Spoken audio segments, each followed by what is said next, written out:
You all are fine and fresh by the grace of almighty Allah. तो आज की इस वीडियो में हम HCF means highest common factor find out करेंगे 22 एंड 55 का बाय प्राइम फैक्टराइजेशन। इस मेथड में हम सबसे पहले जितनी भी वैल्यूज होती हैं उनके अलग अलग प्राइम फैक्टर्स फाइंड आउट करते हैं और फिर उन प्राइम फैक्टर्स की मदद से हम उसका HCF या LCM इजीली फाइंड आउट कर सकते हैं। तो चलें सबसे पहले स्टार्ट करते हैं 22 के प्राइम फैक्टर्स फाइंड आउट करना। प्राइम फैक्टर्स किस तरह फाइंड आउट करते हैं किसी भी नंबर के, उसे हम प्राइम नंबर से ही डिवाइड करते हैं जब तक कि वो कम्प्लीटली डिवाइड ना हो जाए, मीन्स हमारे पास 1 ना आ जाए। यहाँ हमारे पास है 22, लास्ट में इवन नंबर है यानी कि ये वैल्यू सबसे छोटे प्राइम नंबर यानी कि 2 से इजीली डिवाइड हो सकती है। 2 के टेबल में 2 आता है 1 पे और 2 के टेबल में 2 आता है 1 पे। यहाँ आ चुका है हमारे पास 11 खुद प्राइम नंबर है, सिर्फ और सिर्फ अपने ही टेबल से डिवाइड होगा, तो इसलिए यहाँ 11 को हम 11 से ही डिवाइड करेंगे। 11 के टेबल में 11 आता है 1 पे।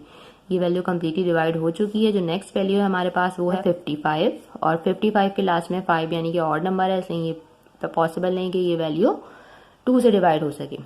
2 के बाद जो नेक्स्ट प्राइम नंबर है वो है 3 और 3 में हम डिविजिबिलिटी किस तरह चेक करते हैं कि जो भी वैल्यू होती है उसमें जितने डिजिट्स होते हैं उनको प्लस करते हैं। तो अगर हम 5 में 5 प्लस करेंगे तो वो बनेगा 10।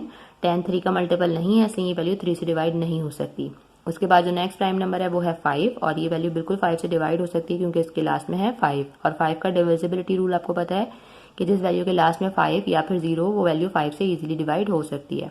5 के टेबल में 5 आता है 1 पे और यहाँ पे भी 5 है तो 5 के टेबल में 5 आएगा 1 पे।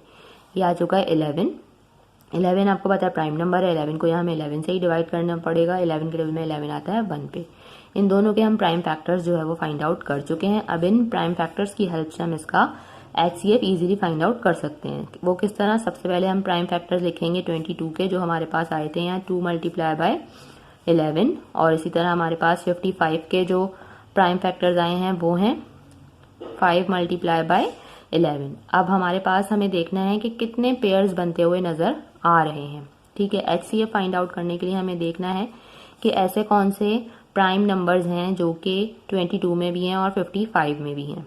यहाँ 2 है और यहाँ 5 है, पेयर नहीं बन सकता। यहाँ 11 है और यहाँ पे भी 11 है यानी कि इसका पेयर बन सकता है। जिसका पेयर बन गया वो पेयर बन के बाहर आ गया और उसे हमें एक ही बार लिखना है। यहाँ एक ही पेयर बना है इसलिए यही हमारा HCF है। अगर यहाँ और भी पेयर्स बनते तो उन सबको भी हम पेयर बना के पहले बाहर निकालते और फिर उनको मल्टीप्लाई करते तो हमें HCF पता चलता, लेकिन यहाँ एक ही पेयर बना है इसलिए यही हमारा HCF है। देखा आपने कितनी इजीली हमने HCF फाइंड आउट कर लिया 22 एंड 55 का। आई होप कि वीडियो आपको अच्छे से समझ आई है। अगर वीडियो आपको पसंद आई तो इसे लाइक और शेयर जरूर करें, मेरे चैनल को भी सब्सक्राइब करें। इंशाल्लाह बहुत जल्द मिलती हूँ आपसे अपनी नेक्स्ट वीडियो में। अपना बहुत ख्याल रखिएगा। अल्लाह हाफिज़।